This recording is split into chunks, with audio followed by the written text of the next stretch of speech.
அம்மா, அக்கா தான் சாப்பிட மாட்டாங்களே, மறந்துட்டீங்களா? சும்மா இரு. மது, இங்க வா. எத்தனை நாளைக்கு தான் சாப்பிடாம இருப்ப? வா, வந்து சாப்பிடு.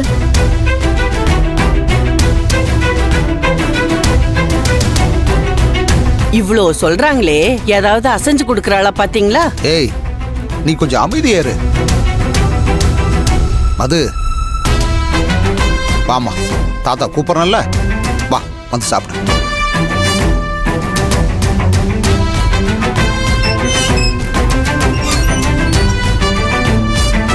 மது, என்ன மது நீ?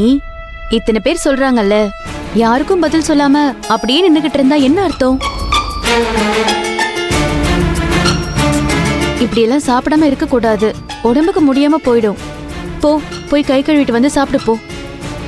சரி சித்தி, சாப்பிடுறேன்.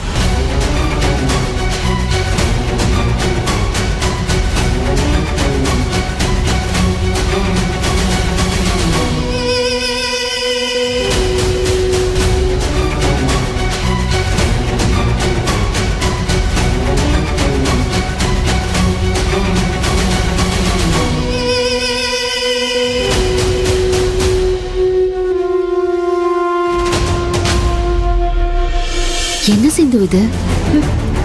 நம்ம விழுந்து விழுந்து கெஞ்சி கேட்டப்பெல்லாம் முடியாதுன்னு சொல்லிட்டு இப்ப பூர்ணி கேட்டதும் டக்குன்னு சரி சாப்பிடுறேன்னு சொல்லிட்டா. பூரணி சொல்றதுக்காக எல்லாம் சாப்பிடறதுக்கு ஒத்துக்கலடி. உண்மையிலேயே அவளுக்கு பசி தாங்க முடியல. நாம சொல்றத ஒத்துக்க அவ மனசு இடம் கொடுக்கல. அதனாலதான் பூரணி சொன்னதும் டக்குன்னு சரின்னு சொல்லிட்டா. அப்படிலாம் இல்லம்மா. மது லெட்டர் எழுதி கொடுத்து வீட்டை விட்டு போனப்ப பூரணி தான் தேடி கண்டுபிடிச்சு அழைச்சிட்டு வந்தா. அதுவும் இல்லாம பூரணி மதுவுக்காக எப்பவுமே சப்போர்ட் பண்ணி பேசுறா. அந்த சாஃப்ட் கார்னர்ல தான் பூரணி சொன்னதும் இவ ஒத்துக்கிட்டா.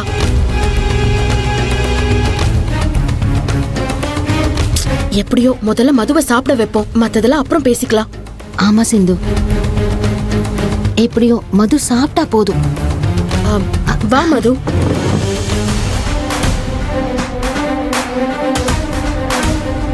இந்த மது, தயவு செஞ்சு நீங்க எனக்கு வைக்காதீங்க, நான் சாப்பிட மாட்டேன்.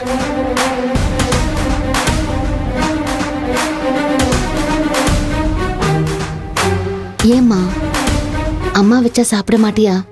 வேண்டானா வேண்டாம். சரி சரி, அம்மா வைக்கல, செவந்தி அதை கொடுங்க, சாப்பிட.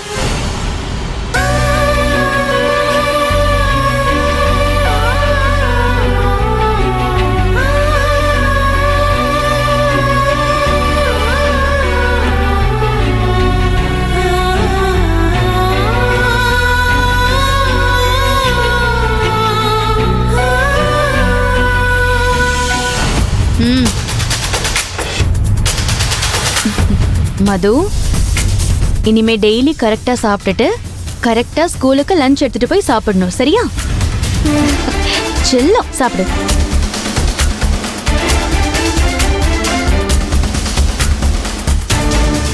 எதையுமே அன்பா சொல்லி புரிய வைக்க பார்க்கணும். அதை விட்டுட்டு தான் தான் பெரிய ஆளுன்னு நினைச்சு அதிகாரமா ஆணவமா சொல்லி பணிய வைக்க பார்த்தோம்னா ஒன்னும் நடக்காது.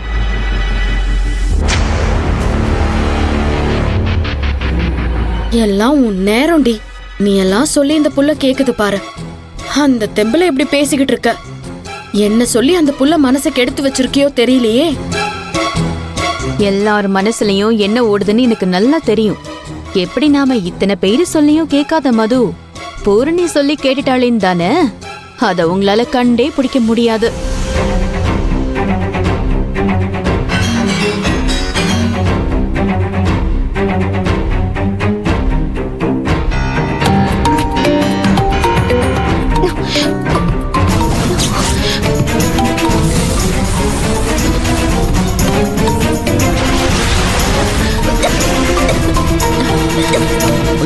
மது, பாத்து பாத்து.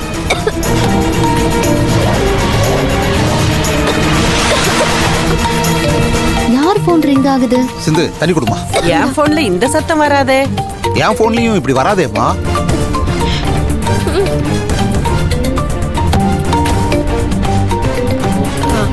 அந்த பக்கத்துல இருந்துதான் சத்தம் வருது. போச்சு, இன்னைக்கு நம்ம வசமா மாட்டினேன். அங்க அங்க யாரோட போன் இருக்க போகுது?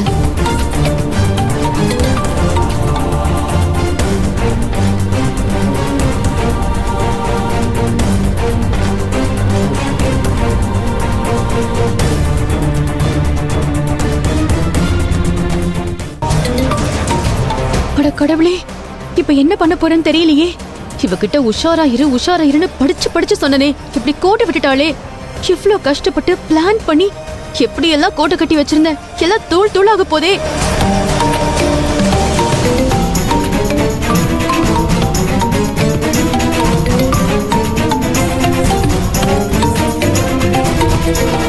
செவந்தி, அது என்னோட போன் தான் ரூம்ல அடிக்குது. உன்னோட போனா? ஆ, உன் போன் ரிங்டோன் இப்படி இருக்காதே, அது வேற மாதிரிலாம் இருக்கும். ஆமா, வேற மாதிரி தான் இருக்கும். இப்ப ரிங்டோனை மாத்தி வச்சிருந்தேன். ஏன் மாத்த கூடாதா? அதை ஏன் இவ்ளோ நேரம் கழிச்சு சொல்ற? இது என்ன கேள்வி? உங்கள மாதிரி தானே நானும் ரிங்டோன் மாத்தினதை மறந்துட்டேன். அதனாலதான் எனக்கும் ஞாபகம் இல்லாம யார் போனும் ரிங் அடிக்குதுன்னு நினைச்சுக்கிட்டு இருந்தேன். சரி, உன் போன் எங்க இருக்கு? அம்மா தாயே, என் போன்ல ரிங்டோன் மாத்துறதுக்கு கூட எனக்கு உரிமை இல்லையா? அதுக்கு இவ்ளோ கேள்வி கேட்டுக்கிட்டு இருப்பியா? சரி விடுமா செவந்தி, அதான் இதோட போன் சொல்லுதல்லம்மா. பூர்ணி, ஐயோ, போன் என்னமோ அடிக்குதுல்ல, கருகிற போய் வாடை யாருன்னு அடிக்குது. போ.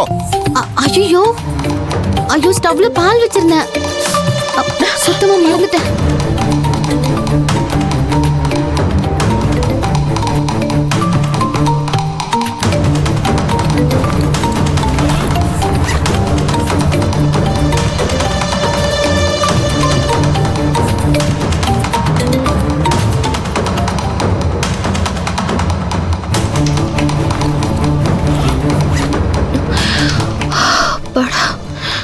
நிச்சயத்தை எப்படியும் என்ன காப்பாத்திட்டாங்க.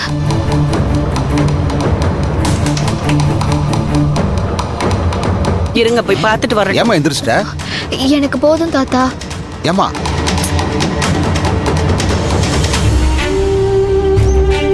என்ன மது நீ? நான் தான் உன்கிட்ட ரொம்ப ஜாக்கிரதையா இருக்கணும், உன்கிட்ட போன் இருக்கிறது தெரிஞ்சா பெரிய பிரச்சனை ஆயிடும்னு தெளிவா சொன்னல. நீ பாட்டுக்கு சத்தமா ரிங்டோனை வச்சு ஸ்கூல் பேக்ல வச்சிருக்க. சாரி சித்தி, வித்யா வீட்ல இருந்து அவசரமா கிளம்புனா மறந்துட்டேன். நல்ல வேளை மது, என் போன் கையில இல்லாததால என்னோட போன் ரிங்டோன் தான் சொல்லி சமாளிச்சிட்டேன். செவந்தி உன் ஸ்கூல் பேக் இருக்கிற பக்கமா போகும்போது எனக்கு எப்படி இருந்துச்சு தெரியுமா? அப்பா. ஆமா சித்தி, நானும் இன்னைக்கு வசமா மாட்ட போறேன்னு தான் நினைச்சேன். நல்ல வேளை நீங்க எப்படியோ சமாளிச்சிட்டீங்க. இல்லனா என்கிட்ட போன் இருக்கிறத அவங்க பாத்திருப்பாங்க.